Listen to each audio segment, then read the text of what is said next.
radio.com. We give you a reason to come. The world's greatest radio. We give you a reason to stay. Radio, the way it should be heard. You got the power. The views and opinions expressed are those of the host and guest and not necessarily those of TalkTainmentRadio.com, the management, the staff, or K&E World Network, LLC.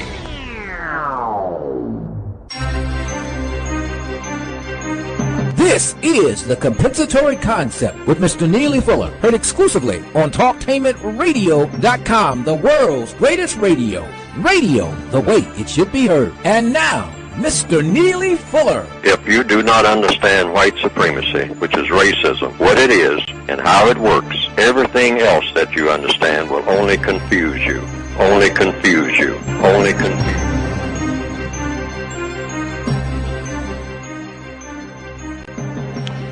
Good morning and welcome to TalkTainmentRadio.com. We go where you go, the world's greatest radio.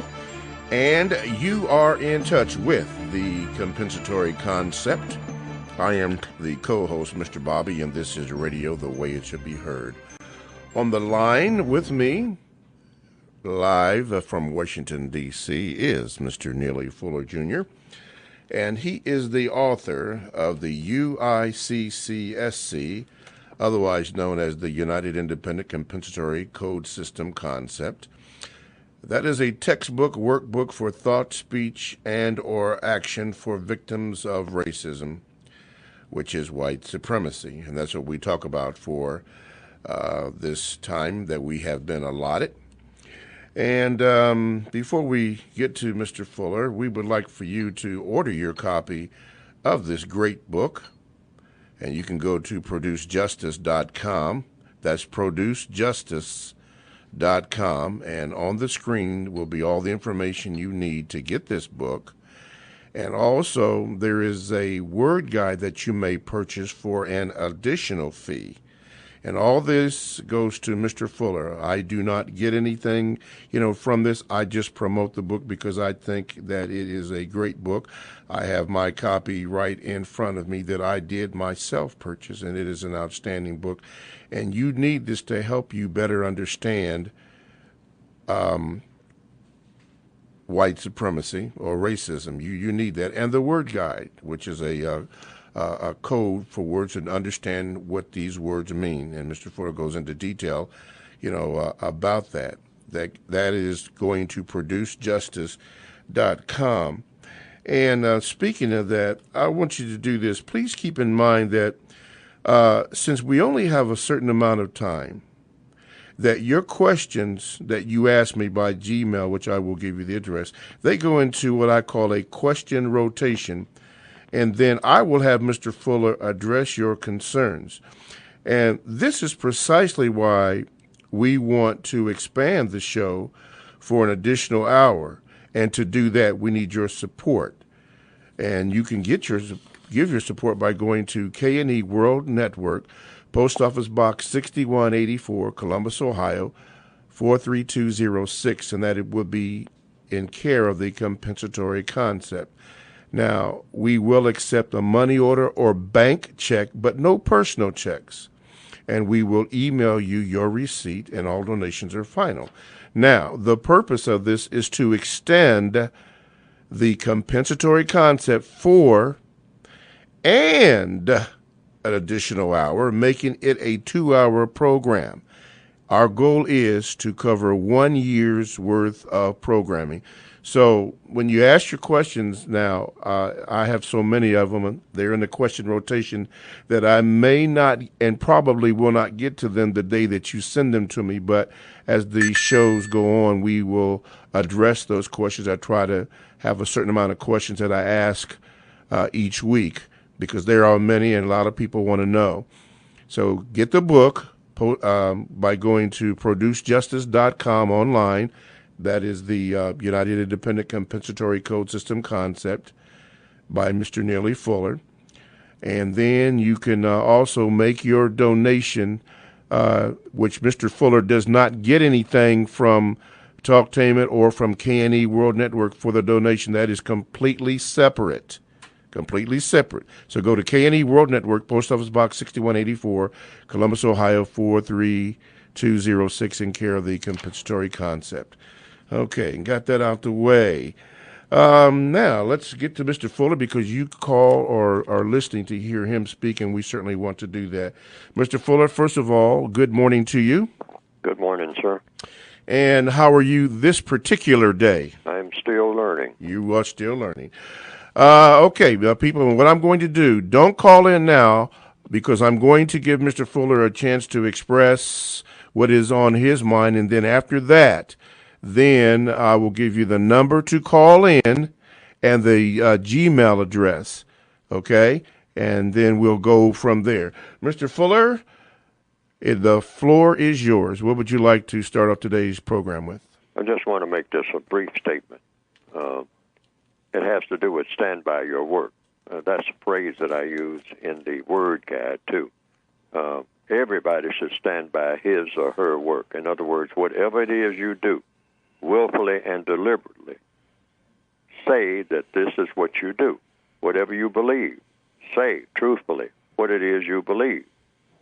As best you can, as best you're allowed to do it, if you find an avenue for doing it. And stand by your work. What you say you believe in, stick by it. Be upfront with people. We have a lot of hypocrisy, a lot of double talk going on, particularly in politics. But I came up with a phrase called stand by your work, meaning whatever it is, whatever you write. You say, I wrote this, and this is what I believe, and make a distinction between what you're saying and what somebody else is saying. Don't get that mixed up, so that everybody will be very clear. You want clarity and focus in order to get to the truth, which helps you to solve any problem. You have to have truth to start with, and so therefore you have to have clarity, you have to have focus, and whatever a person says, don't mix it up with somebody else is saying or mix it up with what somebody else is doing. Stand by your work. And then also, and this is very important, whatever you do, stand by your work. Say, yes, this is what I did. This is what I do. This is what I believe in doing.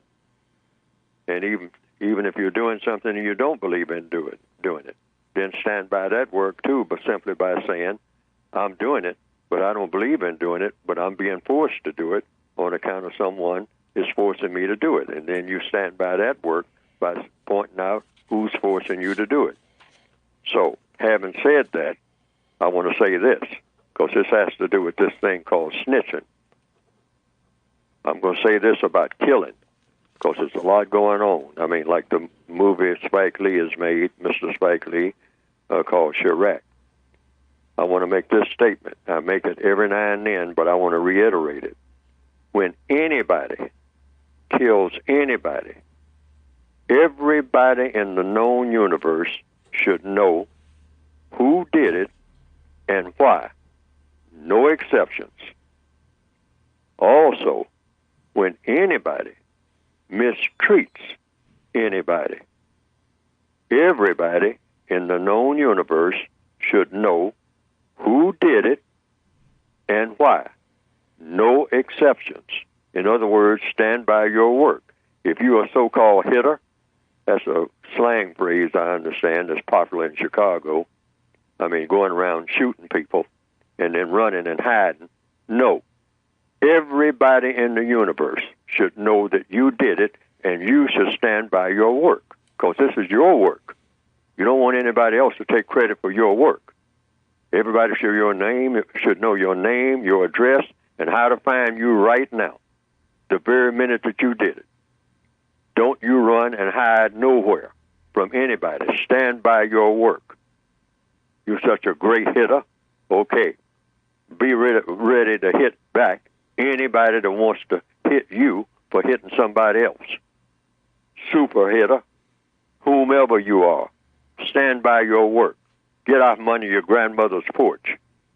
Stand by your work. You say you want to be a man? That's how you get to be one. Stand by your work.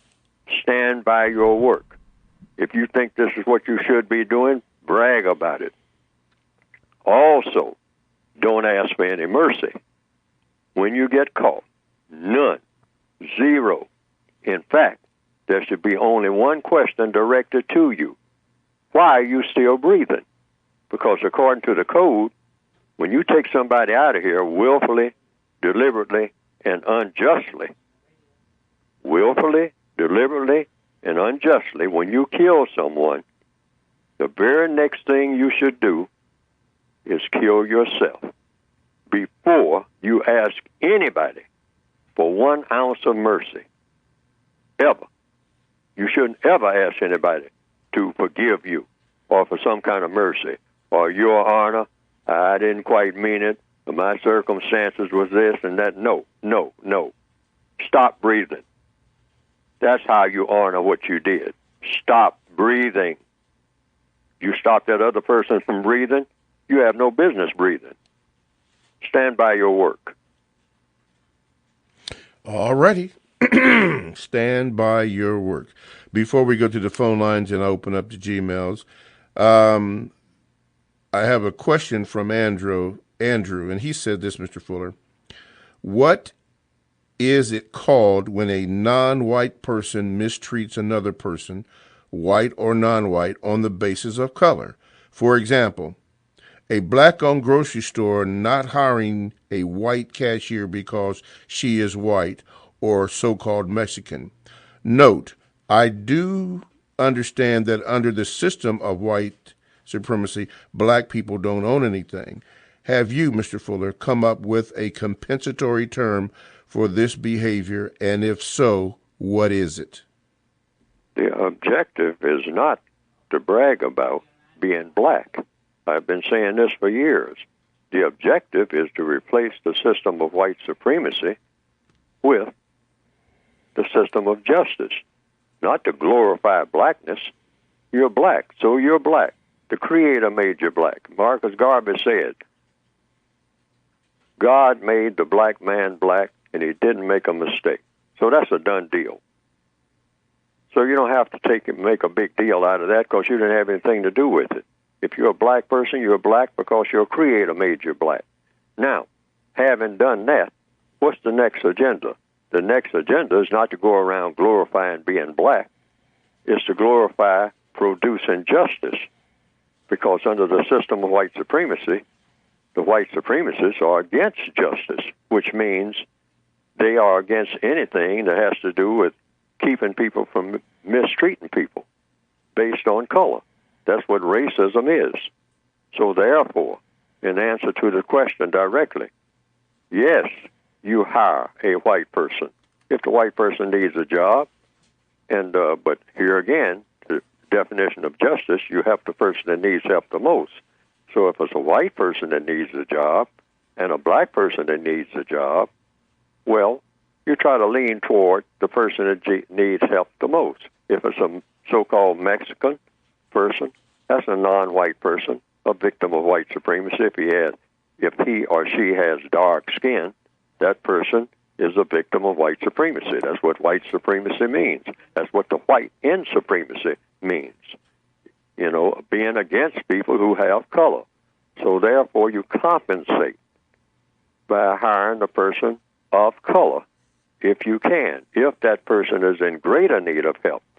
However, if the white person is in need of help, you show good faith to the tradition and the definition of justice by saying, yes, I'll hire that white person to give him a little hand, he or she, if the person is down and out and really needs help, and you can see that. And you show that, because that's the kind of world that we want in the future. Not just ruling out people just on the basis of appearance. That's what they do. We don't want to keep doing that. We don't really want to recycle that kind of nonsense. I mean, mistreatment of any kind. Mm-hmm. So you help anybody that you can help when they need help, but point to the person that needs help the most. And that's who you step forward with. Okay. And stand by that work. Stand by that work. Okay. Talktainment Radio is a 24/7 no-charge worldwide broadcasting facility that have host delivering on various topics such as news and lifestyles. sports, health, wellness, religion, and, of course, politics. Now, here's one that I'd like to share with you briefly, and it's for the younger crowd, I guess you could say. It's called Super Cool. What it deals with is hot R&B music of yesterday, today, and it broadcasts Saturdays here exclusively on TalkTainmentRadio.com. So if you like to get your groove on, a little old school and today's music, tune into Super Cool. Hot R&B music of yesterday, today, and it broadcasts on Saturdays exclusively on TalkTainmentRadio.com. That's radio the way it should be heard. This is the Compensatory Concept with your co-host, me, Mr. Bobby, and, of course, Mr. Neely Fuller Jr., and you can direct your calls to 1-877-932-9766, or you can Gmail me at 7mrbobby@gmail.com. I'm going to say this right now. When you do that, your question will not get on the air on this broadcast because the question rotation is full, with many people wanting Mr. Fuller to answer their question, so we'll just put it in the rotation.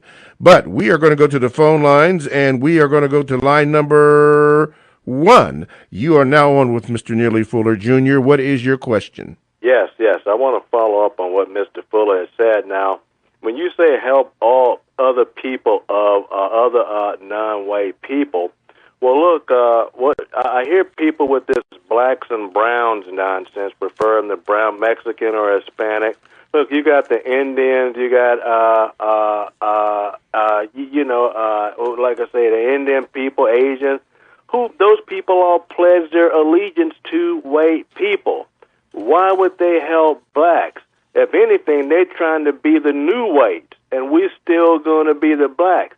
It's not beneficial for them to help black people. It's not even beneficial for blacks to help black. You know what I mean? There's more in it for them for helping whites. They could pad their pensions, especially people in military, police, corrections, all that stuff, where they can get a stripe added on and all that. Why should we be concerned about the browns? I hear all this nonsense, the blacks and the browns. The browns don't care nothing about black people. They're trying to become the new whites. Okay, Mr. Fuller? Under the system of white supremacy, this is what the white supremacists set up. You don't want to keep feeding what the white supremacists have set up. They set that up. They say who is going to be the head Negro or the black person or the brown person or the yellow person in charge. The white supremacists say that. You always have to get to the root cause. We can't keep just standing in line trying to figure out who's going to be the super non-white person of the day based on what the white supremacists assigned them to do. They assign other black people to lord it over other black people all over the world. That happens in what we call the continent right now. They make the assignments. When you're running a prison camp, you can make the assignments of who's going to be the trustees anytime you get ready. The whole idea is to eliminate the prison camp. This is what the objective should be, not these shallow objectives of trying to elbow each other out of the way on a day-by-day basis, saying we're going to have some people of this color, the lighter-skinned people of the non-white group, today, and then tomorrow we'll have the darker skin, and the white supremacists keep playing that game, and they are cracking the whip over all of them, like they have always done, over all of us, because after all, most black people are brown. What's this nonsense about black and brown anyway? That's something that the white supremacists dreamed up, and we fell for it. There's no such thing as black and brown. Most black people on the planet are dark brown. So what are we talking about?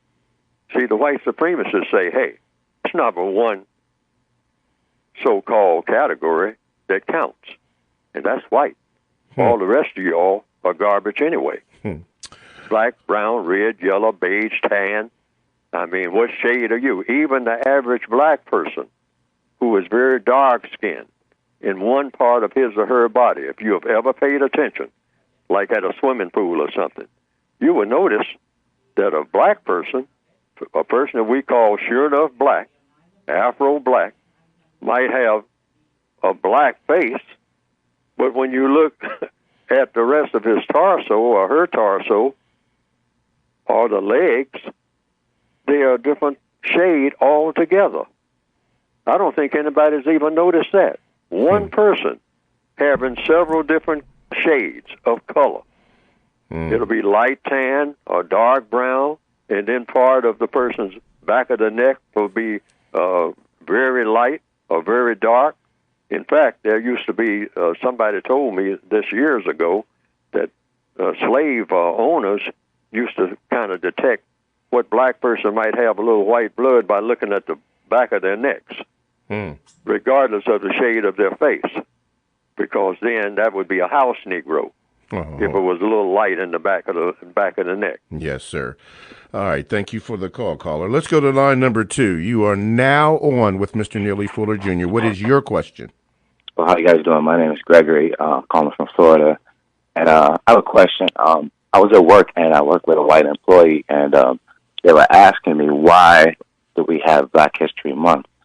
And they were asking me about different cultures, why they didn't have their History Month. And lastly, why there wasn't a White History Month. And I proceeded to tell them that life is white history in our existence, you know. So I was just curious to ask Mr. Fuller, why do, and how would he deal with that under code? Wait a minute. You broke up. Why did we what now? Why do we have Black history, and how would he address that question when dealing with the suspected white supremacists? All right. Thank you for your call. Mr. Fuller? Well, for what I've been told, I didn't establish Black History Month. I was told that Black History Month, basically, if you're going to give it one sentence, but if I was asked that directly by a white person or by any person, myself, right this minute, I would say, well, what is the purpose of studying history?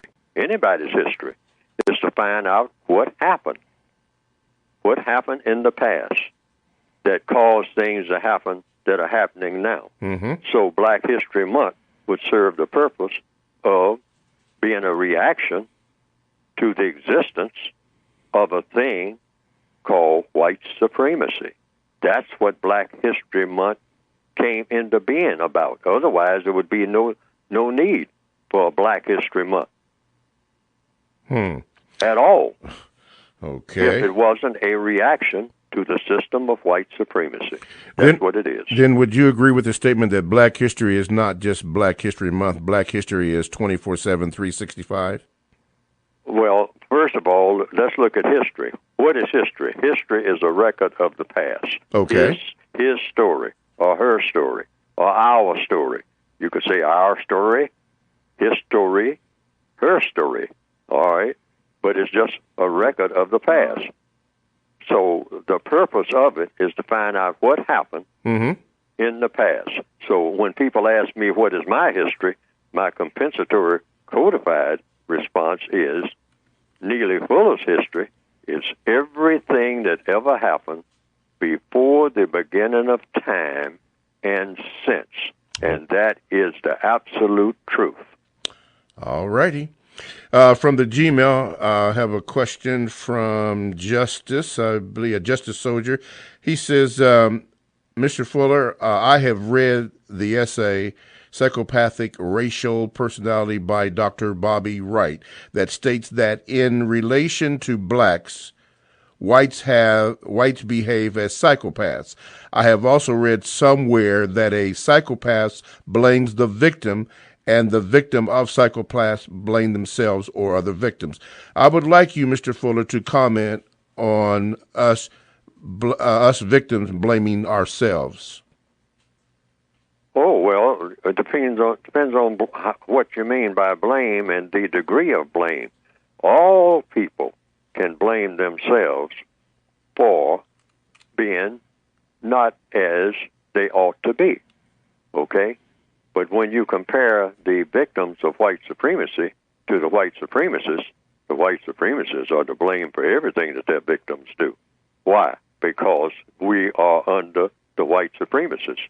See, the white supremacists are like the captain of a ship, all of them collectively. Whatever goes in error on the ship, and the ship is the planet, this planet Earth, the people who are in charge are always to blame if something happens that shouldn't happen. That's just the law of compensation. Mm-hmm. That's the law of logic. The captain of the ship, in other words, when someone takes over all of the areas of activity of the non-white people of the planet in economics, education, entertainment, labor, law, politics, religion, sex, and war, and they take over all of these areas of activity and don't allow the people who are engaging in these areas of activity to have any say-so except just the say-so that they allow them to have, which means they don't really have any say-so, then that means when something is in error, when anything goes in error, when there's something that happens that shouldn't happen, it is the fault of the captain of the ship, which in this case would be the white supremacists of this planet. Exactly. Okay, let's go to the phone lines. Number one? Okay, you are now on with Mr. Neely Fuller, Jr. What is your question? Good morning, Mr. Fuller. Good morning, Bobby. How are you? Good morning. Okay, question. I was just reading, looking at a video on Byron Allen. They were putting Boris Watkins was putting a video out that he had sued President Obama, I guess in the federal court system. I just wanted to ask, Byron Allen owns about 40 companies. They say that, black entertainment. He's mad that the U.S. or the powers that be paid off Al Sharpton and gave Al Sharpton, a payment to shut up about black entertainment and cooperation, and they're not getting contracts. Mm-hmm. I want to ask Mr. Fuller, is this he's arguing that he wants inclusion back into the American system and get his fair share and give black folks a fair share of the entertainment.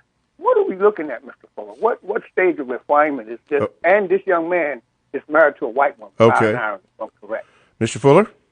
Well, it was a long question, so I didn't quite get the gist. Sir, could you shorten the question real quick because we're up against the clock? What is his strategy? According to the codified racism code, should he be trying to get included in the system as he's fighting to, sue the first black president, how that looks to people, that are ignorant of how racism works? Okay. Mr. Fuller? Well, anything that the white supremacists do is to make white supremacists stronger. Anything that they do in any area of activity. So they can pick anybody, just like I keep giving the analogies, the metaphor, rather, of a prison camp. The warden of the prison comes around and says, you, and you, come with me. And so you go. And so, they may give you something, some type of bonus job or something like that in the prison and all like that. And, or give you the walk of the yard or tell you to go down and feed the other prisoners, and give them inferior food or whatever. You carry out your assignment.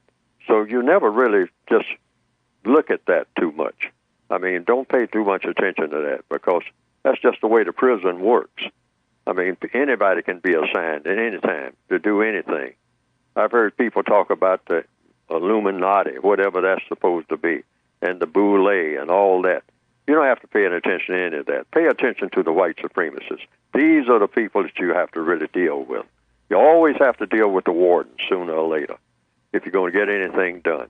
And that's because they control everything? Absolutely. They control it all. It's not like they're in control of part of it. And they crack the whip. Just like on the plantation. If you just remember the plantation system, it's the same system regardless of what shape it takes or regardless of what era it happens to be in. The plantation master is always the plantation master. The plantation master is to blame for everything that happens. Everything that shouldn't happen to the slave. Okay. Talk to him at WCRS FM 98.3 Wednesdays and Sunday evenings. Blogs and podcasts are available. Download the Talk to him at Radio. Countering racism. Neely Fuller will turn upside down everything you've heard and everything you think you know about racism and how it works. Call area code 202-484-5461. 202-484-5461. I'm as mad as hell, and I'm not going to take this anymore. I think I'm entitled. You want answers. I want the truth. You can't handle the truth. Go ahead. Make my day. You got the power.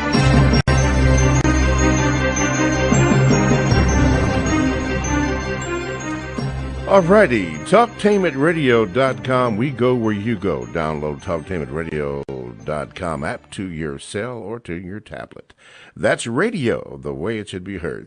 This is Mr. Bobby, the co-host of the Compensatory Concept, and we have Mr. Neely Fuller on the line, and we are now taking your phone calls at 1-877-932-9766.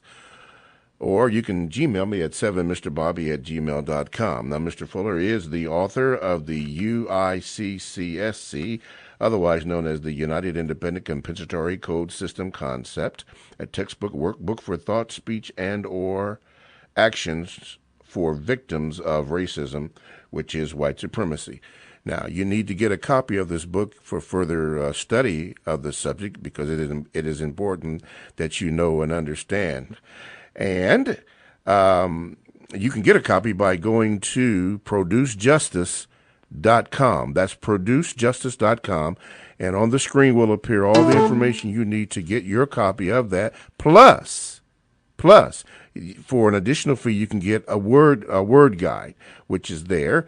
And Mr. Fuller is, I understand, working but does not have the release date of a second copy of the United Independent Compensatory Code System Concept. It's not done yet, but he is working on that.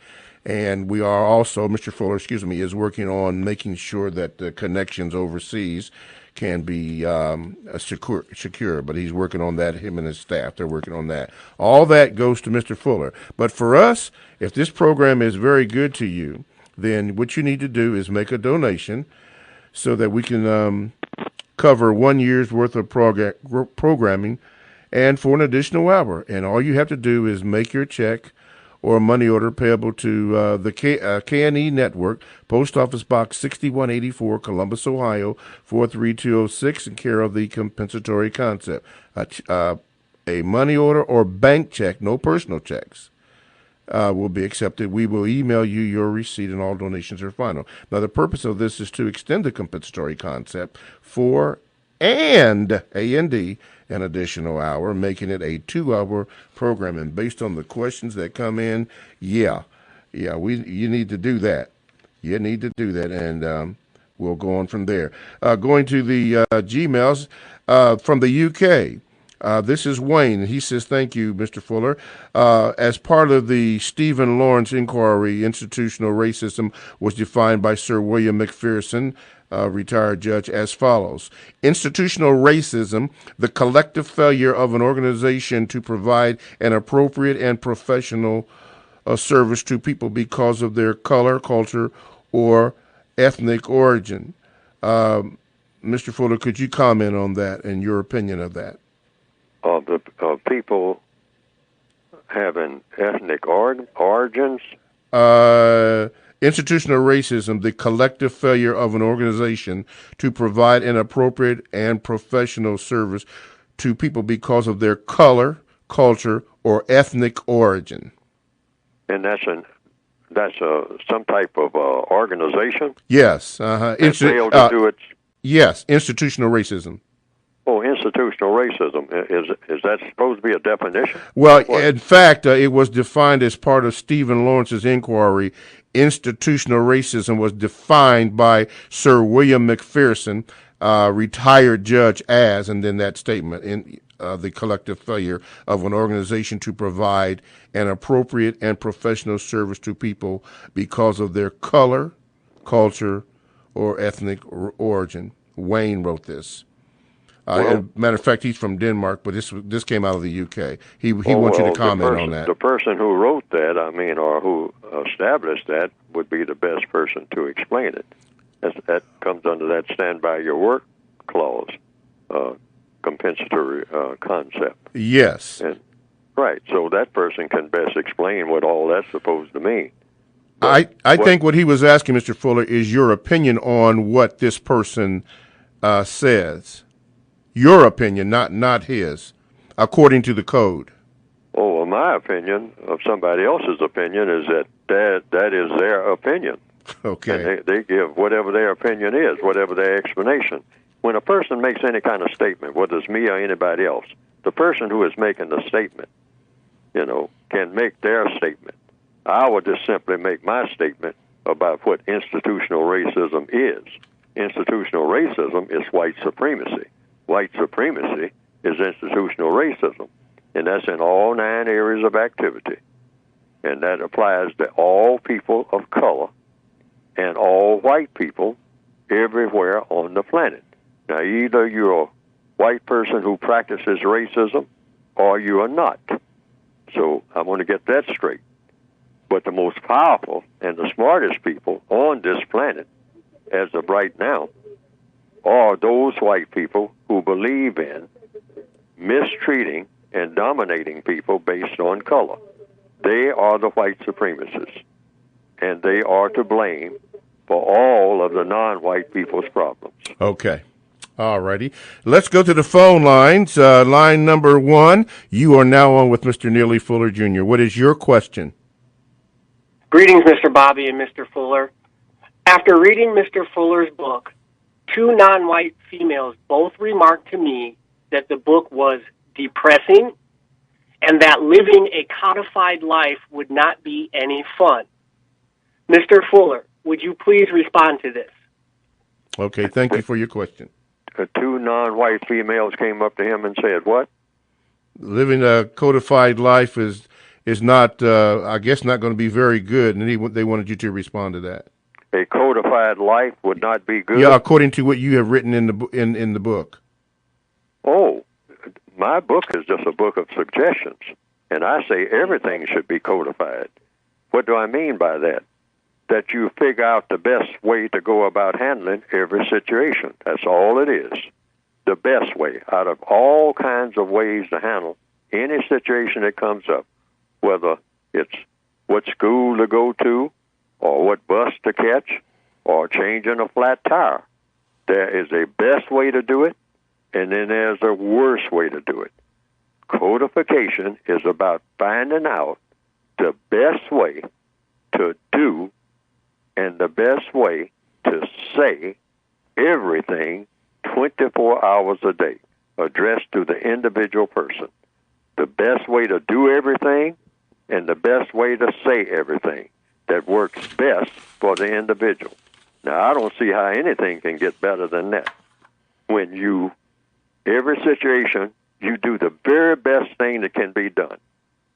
Every situation, you say the very best thing that can be said, that can ever be said by anybody in 1,000 years. Nobody will ever be able to say it better or do it better.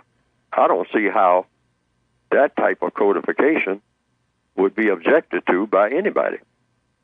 Getting the best results out of everything that you do and everything that you say, that it couldn't be done better by anybody at any time, anywhere, in the future or in the past. That's what codification, the essence of codification, is about. Okay. Trying to always do and say the very best thing that will ever be done and said by anybody. So in your statement back in 1971, when you said, if you do not understand white supremacy, racism, what it is and how it works, everything else that you understand will only confuse you. Now, we're speaking about standing by your word. When you say that, and you have said this, and you repeatedly say this, and people ask you, well, what does that mean? What does that mean to you, or what is that saying to you? Oh, I think it's explicit that everything, if you don't understand white supremacy, you're going to be confused about everything. That's just the way that works. Because everything is interconnected, and everything is definitely connected with the system of white supremacy. Okay. All righty. TalkTainmentRadio.com. We go where you go. Download the TalkTainmentRadio.com app to your cell or tablet. That's radio the way it should be heard. This is your co-host, Mr. Bobby, on the Compensatory Concept with Mr. Neely Fuller, Jr. We open up today's show by talking about stand by your work. Stand by your work. You can call in by calling 1-877-932-9766, or you can Gmail me at 7mrbobby@gmail.com, and I will try to get to your question or put it in the question rotation, and then it will come up. Mr. Fuller, a loyal listener in Michigan named Lynette asked this. She says, what evidence do you have that the system of racism, white supremacy, can and or will be replaced? And she says, is denial of the system a way white people practice racism, white supremacy? The answer to the first question is, I don't have any evidence that it is replaced or will be replaced. Mm-hmm. That can only be evolved by doing it. Okay. See, because it's never been replaced. It's never been done. Okay. Racism, white supremacy since its inception has never been defeated. Okay. Up to this point. No parts of it has ever been defeated. Even when people think that they're making so-called progress, they're not really making progress. They're just going around in this circle because the system of white supremacy still exists. You have to get rid of it. You have to uproot it actually pull it out of the roots. Okay. You can't just keep trimming the branches, which is what we've been doing. The people all over the planet. We've been doing a pretty good job of trimming some branches, and then other cases not. But the actual root of it, it's still here. Okay. It's still the dominant government on the planet. Okay, the dominant government. Okay, but she's saying now, okay, is denial of the system a way white people practice racism, white supremacy? Absolutely. Many white supremacists will tell you there's no such thing as that. Well, where are these lunatics coming from to keep saying something about some white supremacy? I mean, there's no such thing as that. That doesn't exist. I mean, you hear some people maybe using the slogan. That's just a slogan. But there's no proof of the existence of white supremacy. You know, we're not, us white people who may even believe in it, we're not really bothering anybody.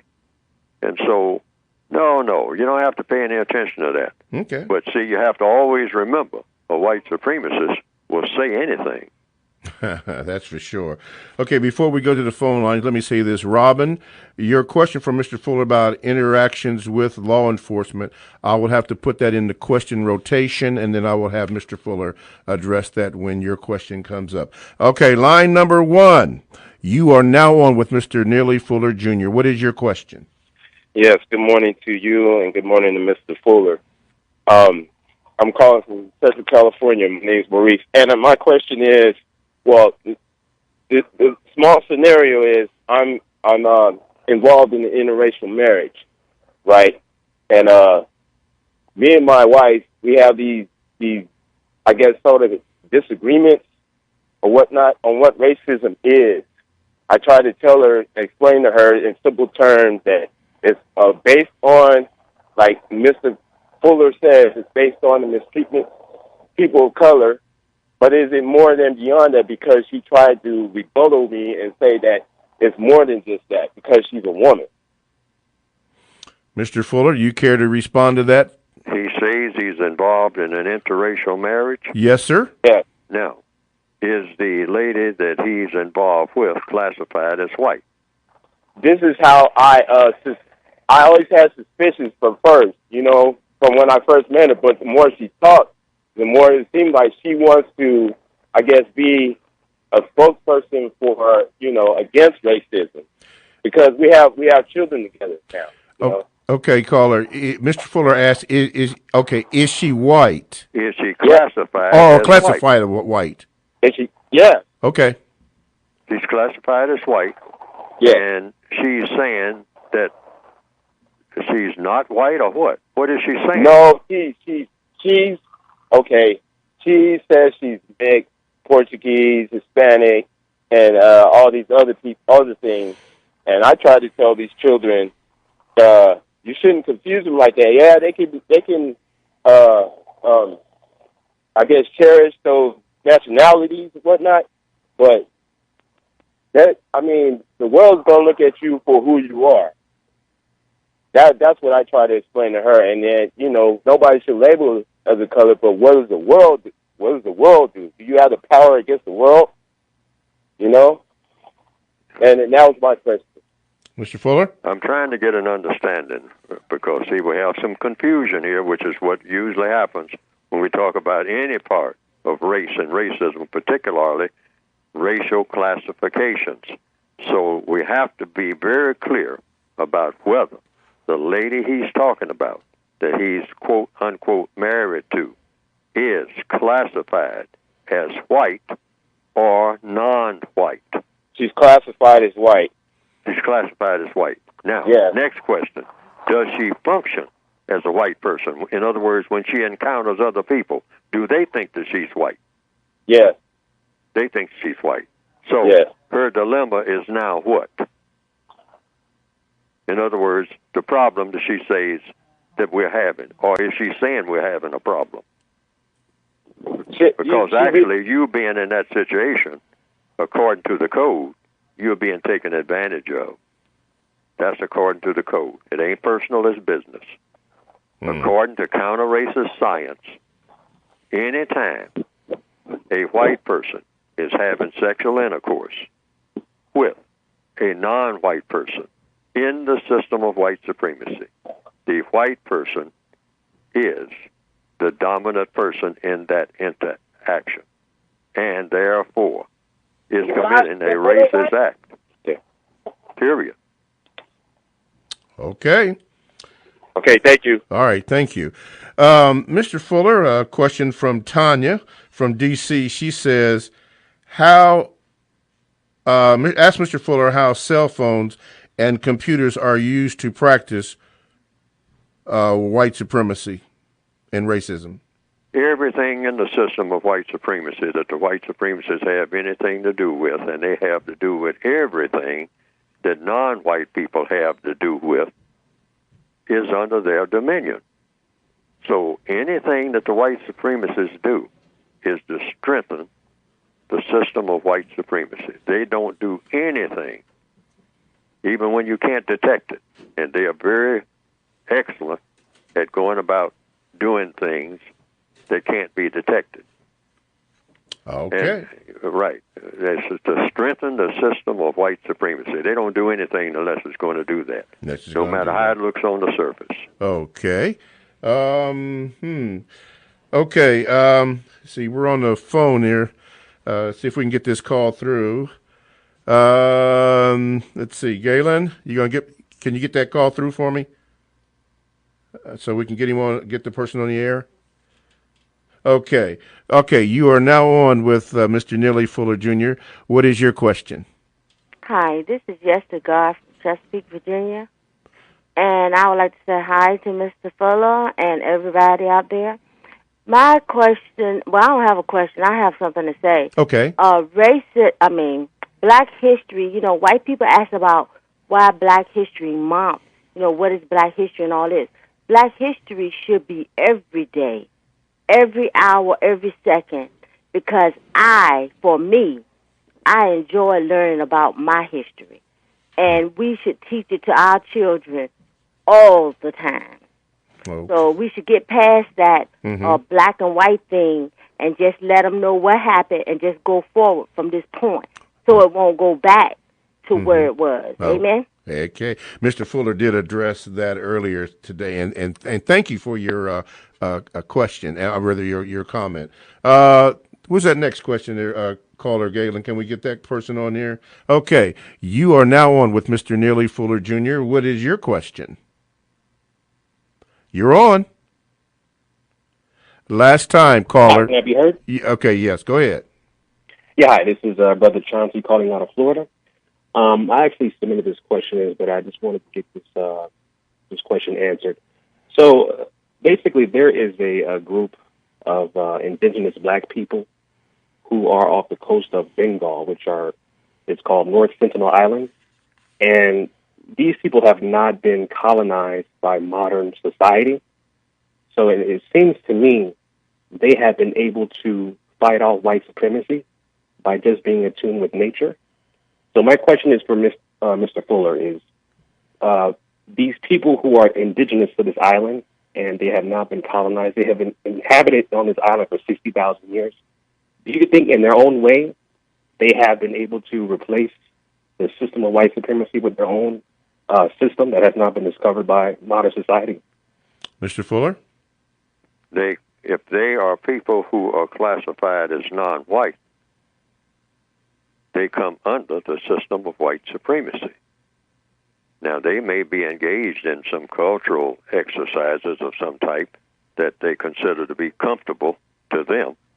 But if you are non-white, if you are a person classified as non-white, and you are anywhere on this planet, you come under the system of white supremacy. Why? The white supremacists know where you are, and they can do anything they want to with you, or against you, or around you, anytime they choose to. They can simply just change your environment, and you'll have to move and go get a job. You can't be divorced from them in a world system of white supremacy. That's what supreme means. You have color in your skin, but the people who tell you what to do, directly or indirectly, or allow you to do what you do, are classified as white. And not only are they just classified as white, because I'm not talking about all white people. I'm talking about those who believe in dominating and mistreating people based on color. So just because the white supremacists don't come around to your little island and tell you that you're going to have to move, or that you're going to have to change your fishing habits, or you're going to have to do this or do that, doesn't mean that you are not subject to them. They just haven't got around to you lately simply because they don't want to. That's the only criteria. They don't want to. They don't want to. Anytime they want to, they can walk right in and say, hey, you're going to have to go get a job flipping hamburgers. We're taking over this place. Okay, Galen, is there that call waiting for me? That one right there? Yeah, okay. Okay. No, not that one. Okay. Hello? Hello, how you doing? You Okay. have time? Okay, go ahead. Go ahead. Yeah, quickly.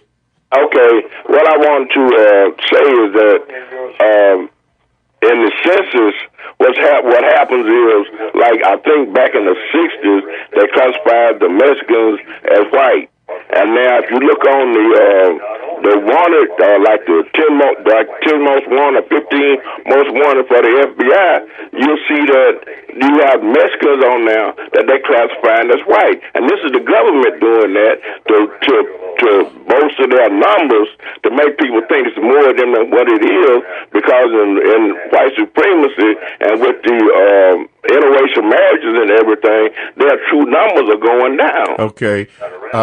Thank you for your call. I didn't mean to cut you off, but we were getting so much feedback.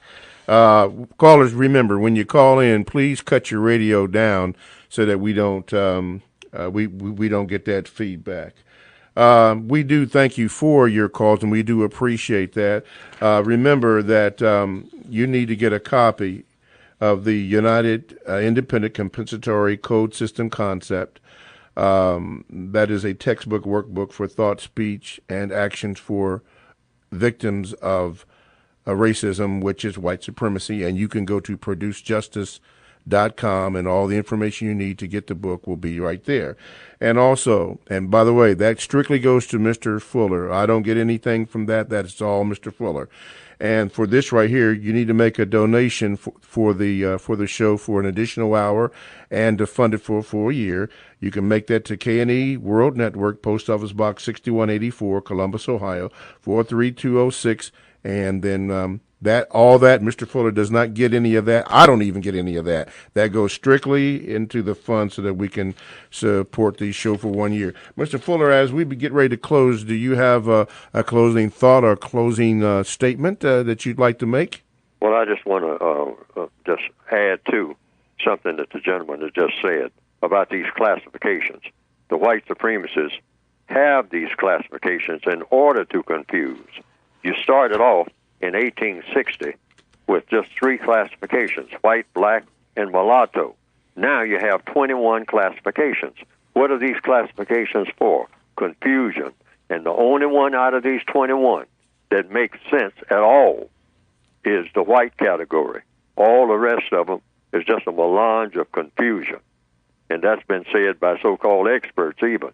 even. They've said, what do you mean by Pacific Islander? What color is a Pacific Islander? And then what color is a person who is some other race? All righty. Well, there you have it. Hey, listen, thank you, Mr. Fuller, and thank you, callers, for all of your calls and your emails. We will try to do better the next time.